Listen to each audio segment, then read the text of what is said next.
Ricardo de Jaxa-Malachowski y la construcción de la imagen de Lima. Investigación y narración, Arturo Navarro Garma. Bienvenidos al podcast Hombres y Mujeres que construyeron la historia. Un espacio donde la historia, la arquitectura y las ideas cobran vida. Hoy caminaremos por las calles del centro histórico de Lima, pero no para observar únicamente edificios de piedra, balcones de madera o elegantes portadas barrocas. Vamos a descubrir en este primer capítulo de la serie el camino y la huella que dejó el hombre que ayudó a definir la imagen con la que millones de peruanos identifican hoy la capital. Su nombre fue Ricardo de Jaxa-Malachowski, un arquitecto nacido a miles de kilómetros del Perú, formado en las mejores escuelas de Europa, que llegó a Lima con un contrato de apenas 2 años y terminó dedicándole más de 6 décadas de su vida.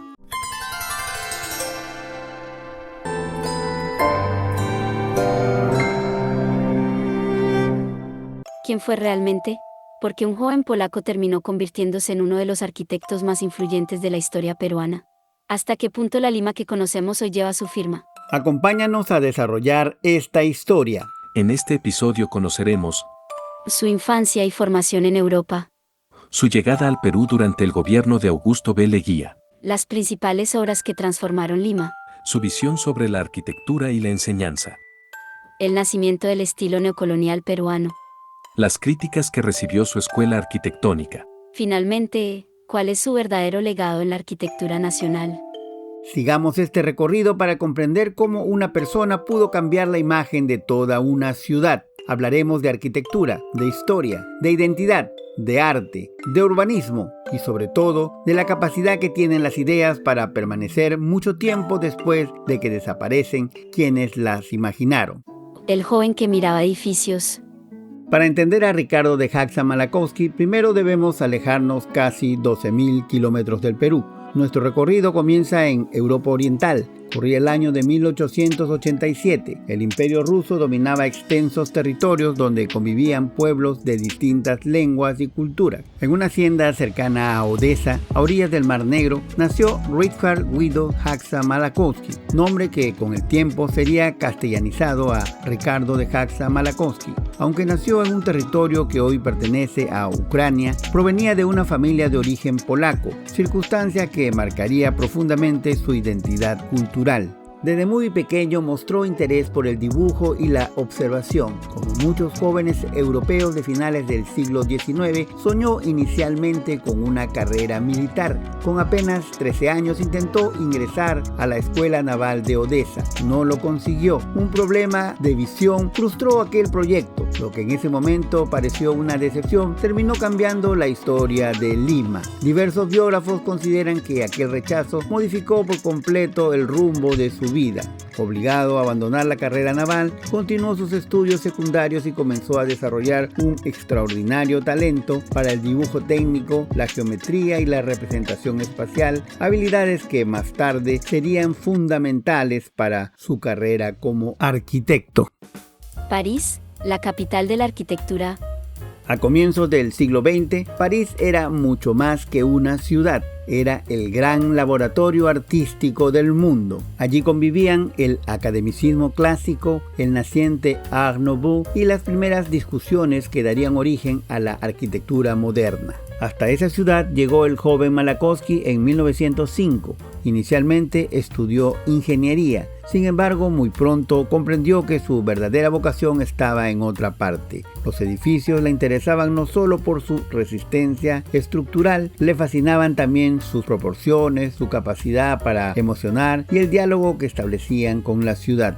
Decidió entonces ingresar a l'École Spéciale d'Architecture, una de las instituciones más prestigiosas de Francia. Posteriormente rindió el exigente concurso de admisión de la École des Beaux-Arts de París, donde obtuvo una destacada clasificación entre cientos de postulantes, llegando a graduarse con honores y recibiendo la medalla de oro de su promoción, reconocimiento excepcional para un estudiante extranjero. Aquella formación marcaría para siempre su manera de entender la arquitectura. Los profesores de la tradición Beaux-Arts insistían en tres principios fundamentales: la armonía, la proporción y la monumentalidad. Cada edificio debía organizarse mediante una composición axial claramente definida. Las fachadas debían respetar rigurosas simetrías. Los accesos principales se enfatizaban mediante pórticos monumentales, frontones clásicos y órdenes arquitectónicos cuidadosamente jerarquizados. Las cornisas articulaban horizontalmente la composición. Las pilastras conferían ritmo a los muros. Los vanos se distribuían siguiendo ejes perfectamente modulados,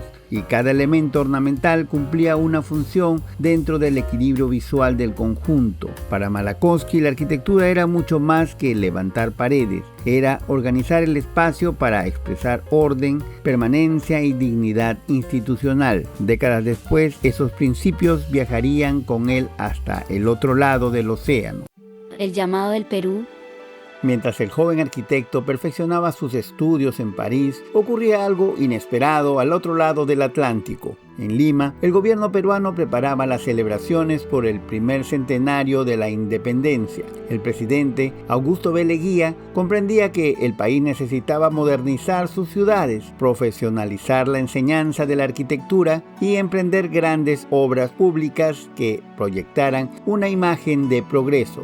La misión diplomática peruana en Francia recibió entonces un encargo muy específico: encontrar un arquitecto joven, brillante y con sólida formación académica para organizar la naciente sección de arquitectos constructores de la Escuela Nacional de Ingenieros y colaborar en los proyectos conmemorativos del centenario. Las recomendaciones de la École Spéciale d'Architecture y de la École des Beaux-Arts señalaron un mismo nombre: Ricardo de Malakowski.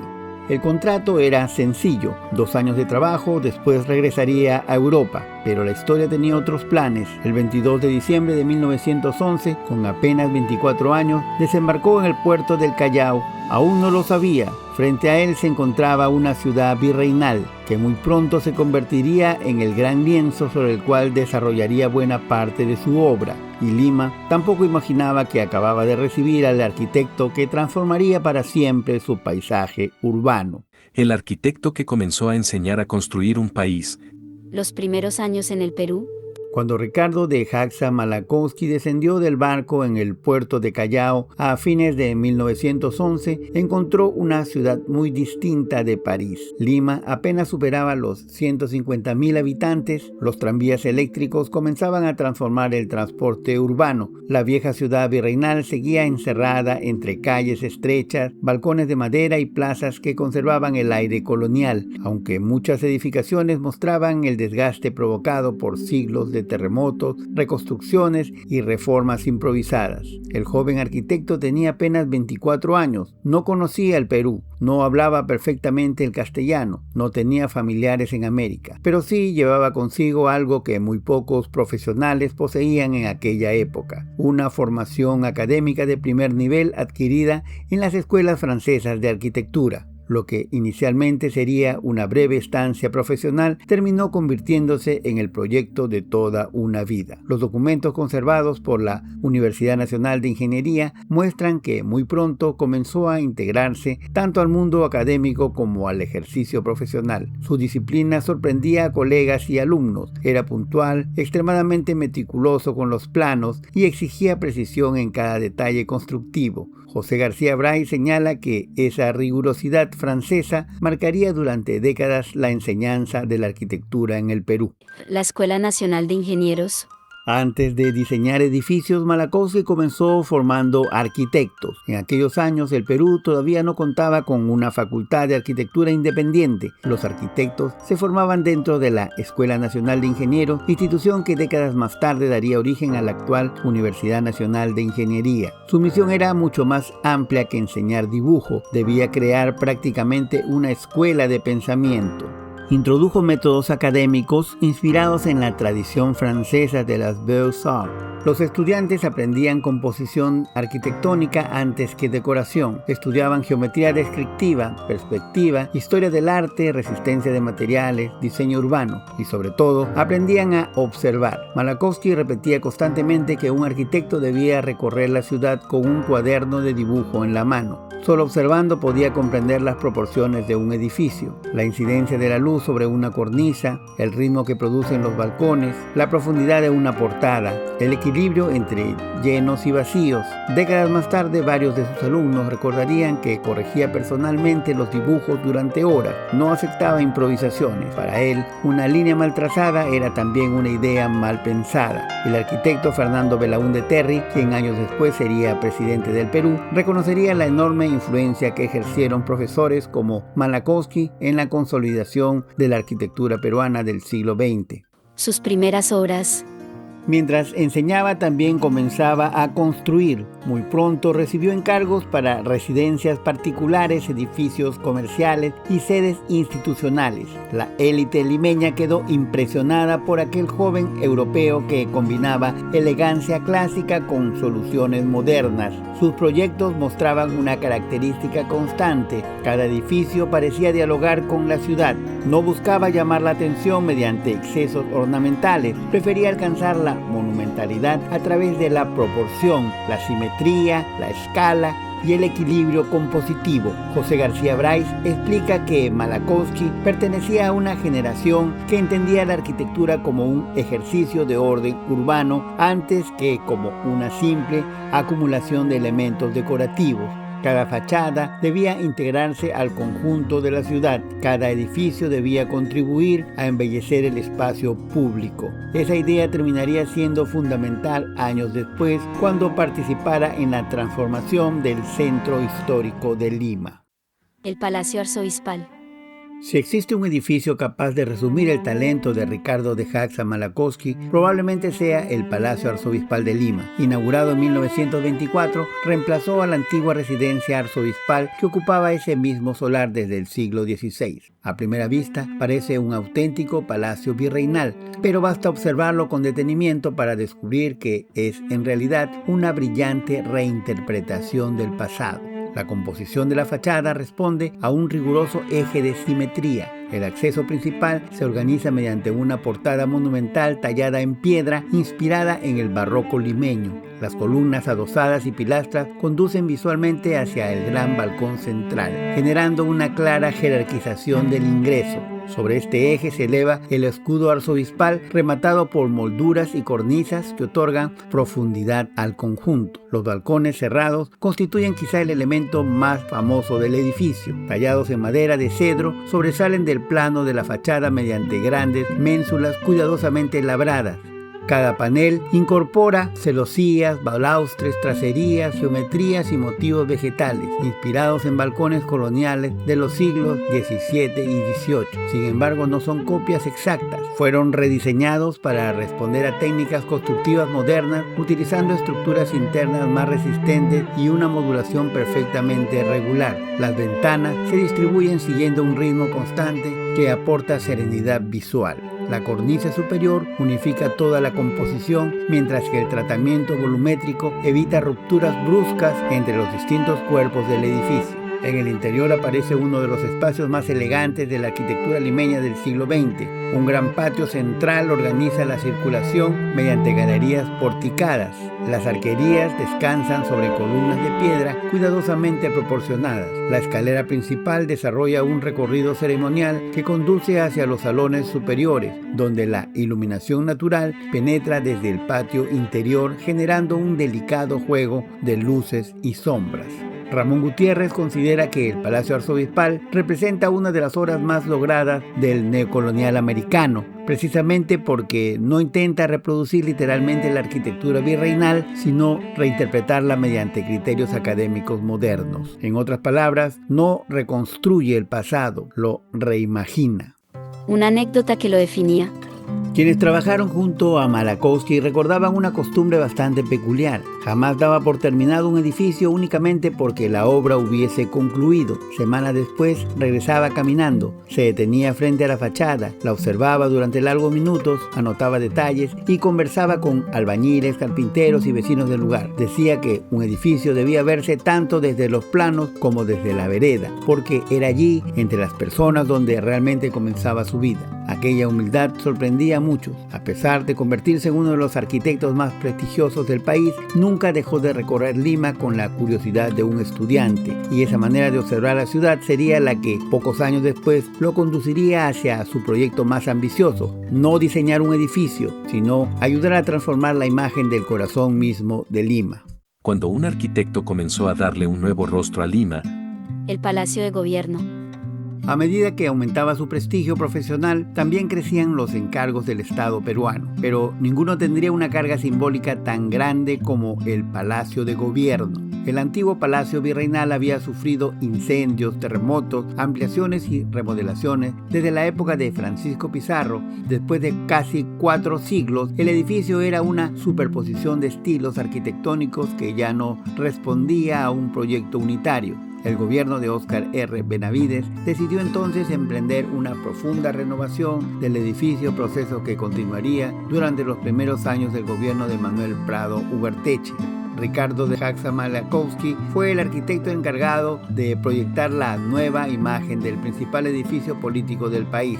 El desafío era enorme. No debía diseñar simplemente un palacio, debía representar al Estado peruano. La solución adoptada fue una síntesis extraordinaria entre la tradición académica francesa y las referencias históricas del Perú. La fachada principal desarrolla una composición rigurosamente axial. El cuerpo central sobresale mediante un gran pórtico monumental que enfatiza el ingreso principal. Las columnas de orden compuesto sostienen un entablamiento de gran desarrollo horizontal, mientras que la cornisa superior remata el conjunto, otorgándole monumentalidad. Las ventanas del primer nivel aparecen almohadilladas, recurso heredado de la arquitectura renacentista italiana que transmite sensación de solidez.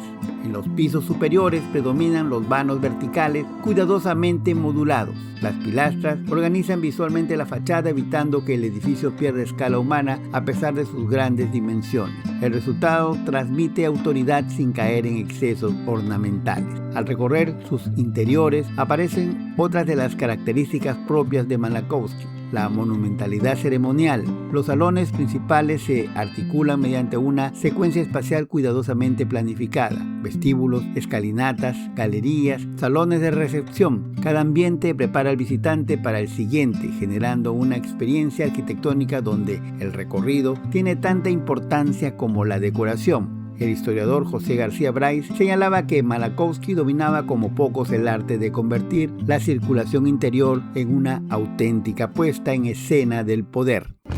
Los grandes edificios institucionales.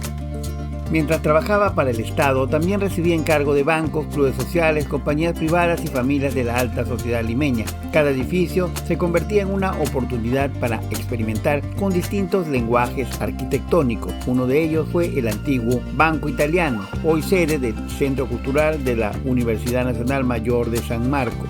Su fachada combina el academicismo francés con referencias al Renacimiento italiano.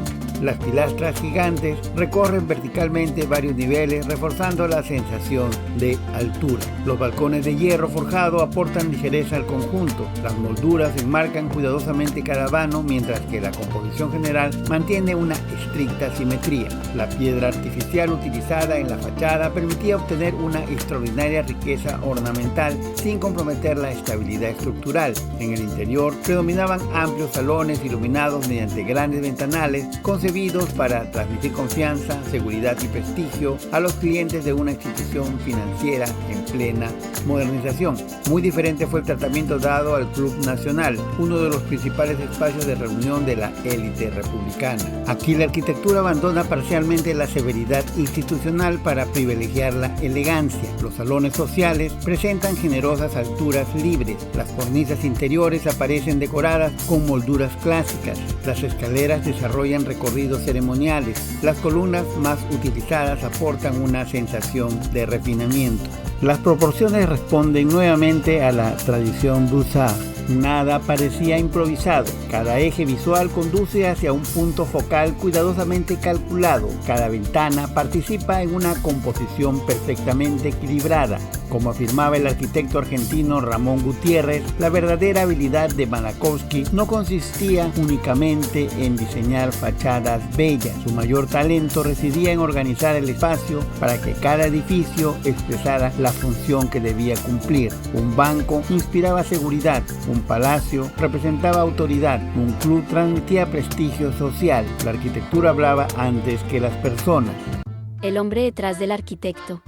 Sin embargo, fuera del escritorio, Malákovsky llevaba una vida sorprendentemente sencilla. Quienes fueron sus alumnos recordaban que prefería caminar largas distancias antes que utilizar automóvil. Durante esos recorridos, observaba cuidadosamente las fachadas coloniales, se detenía frente a balcones antiguos, tomaba apuntes rápidos, fotografiaba detalles constructivos, conversaba con carpinteros especializados en madera, con maestros canteros, con herreros. Estaba convencido de que los grandes edificios no podían diseñarse desde un escritorio europeo. Había comprendido primero el oficio de quienes los construían. El historiador Wille Ludeña sostiene que una de las mayores virtudes de Malákovsky fue precisamente esa capacidad para combinar el rigor académico aprendido en Francia con el conocimiento artesanal desarrollado por generaciones de maestros peruanos. Nunca pretendió imponer una arquitectura extranjera, aprendió observando, escuchando y adaptándose al contexto limeño. Quizá por eso muchos de sus edificios parecen haber pertenecido siempre a la ciudad.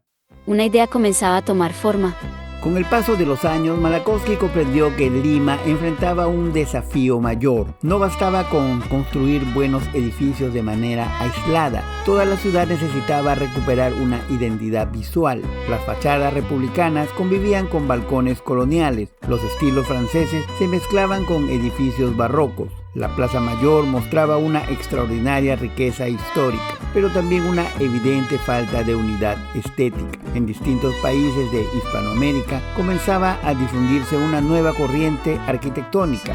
No proponía copiar exactamente el pasado, tampoco destruirlo. Buscaba reinterpretarlo, rescatar la esencia de la arquitectura virreinal y adaptarla a las necesidades del siglo XX. Aquella corriente recibiría el nombre de arquitectura neocolonial y sería precisamente Ricardo de Jaxa-Malákovsky quien terminaría convirtiéndose en uno de sus principales representantes en el Perú. A continuación, descubriremos cómo esa idea transformó para siempre la imagen de la Plaza Mayor de Lima y por qué aún hoy seguimos contemplando una ciudad que, en buena medida, fue imaginada por él. El arquitecto que imaginó una ciudad y el debate que dejó para la historia. El legado.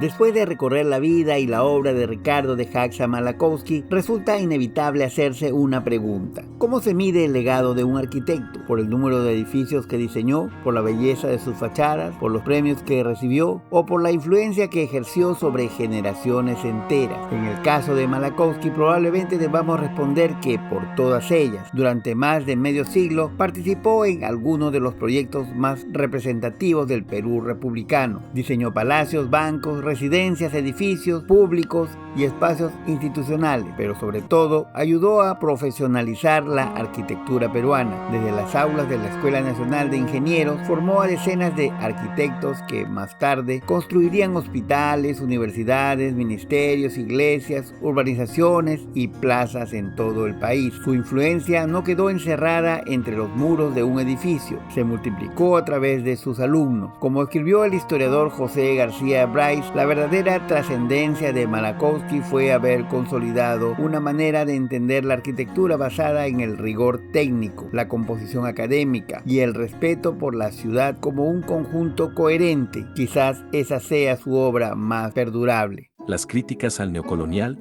Pero la historia nunca termina con una sola versión, y aquí aparece uno de los debates más apasionantes de la arquitectura peruana. Debate historiográfico.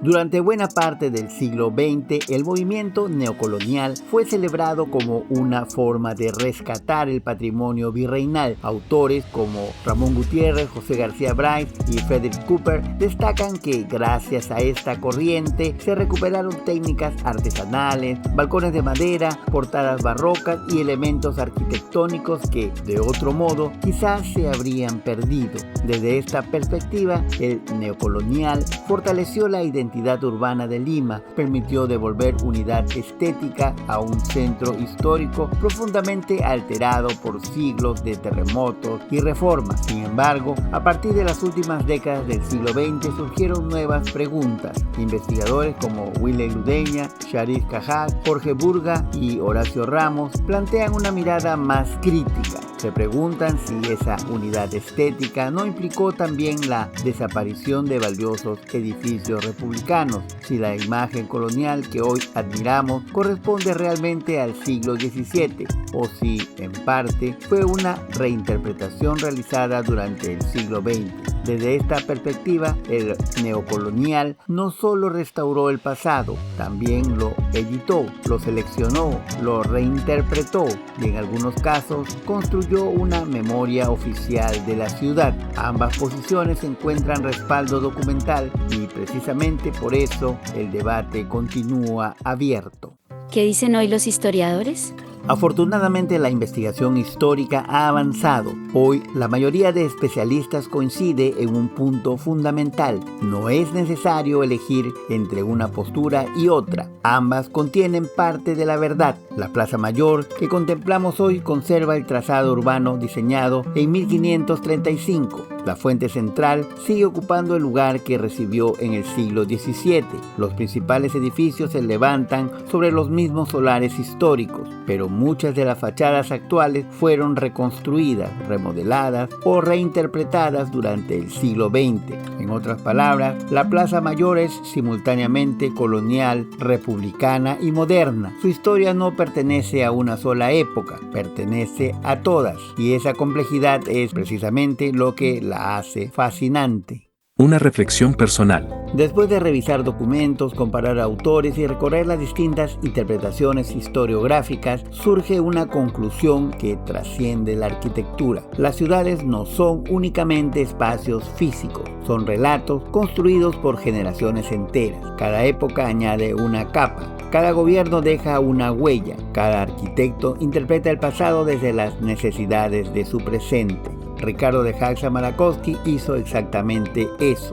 La reinterpretó. Puede discutirse el alcance de sus decisiones, puede debatirse si algunas intervenciones fueron acertadas o no. Eso forma parte del trabajo de la historiografía. Lo que resulta difícil negar es su enorme capacidad para comprender que la arquitectura comunica ideas. Un edificio puede expresar poder, una plaza puede fortalecer el sentido de pertenencia, un balcón puede convertirse en símbolo de una ciudad y una fachada puede influir en la manera en que un país imagina su propio pasado. Desde una perspectiva personal, considero que la obra de Ricardo de Hacsa-Malakowski representa uno de los capítulos más relevantes de la arquitectura peruana del siglo XX. No porque trabajara solo, la historia demuestra que nunca fue así, sino porque supo articular influencias europeas, tradiciones locales y necesidades institucionales para crear un lenguaje arquitectónico que terminó formando parte del paisaje cultural del Perú. Su legado no consiste únicamente en edificios, consiste en haber enseñado que la arquitectura también puede construir identidad.